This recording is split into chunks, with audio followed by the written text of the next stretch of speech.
The U.S. and China wrapped up a high-level cyber dialogue overseen directly by the presidents of both countries.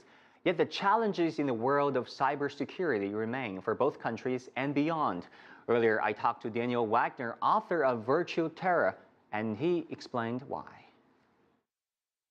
A big part of the problem is that there is really no law which governs how cyberspace operates. Cyber actors operate in an anonymous, borderless, lawless world. So even if attribution can be made, it's very difficult not only to identify them and catch them, but then to prosecute them. So until the law catches up with where cyberspace is today and where it will be in the future, it's going to be a persistent problem. In this book, you also mentioned ISIL. We saw the wave of terror attacks in Western Europe and then terror threats to continental USA.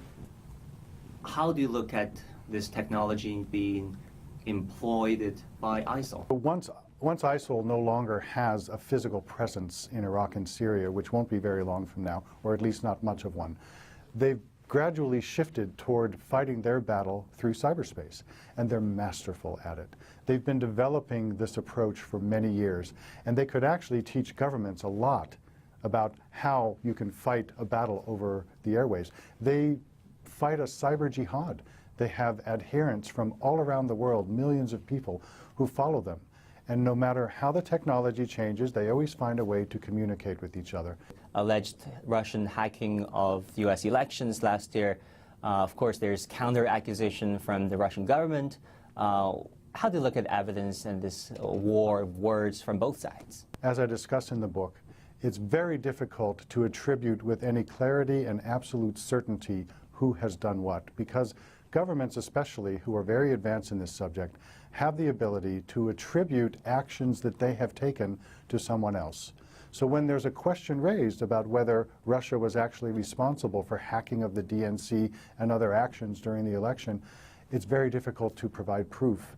And until the proof is provided, I guess the question will remain open-ended. In the sphere of social media, people are tweeting these days, they're posting messages on Facebook, they're using Instagram and LinkedIn.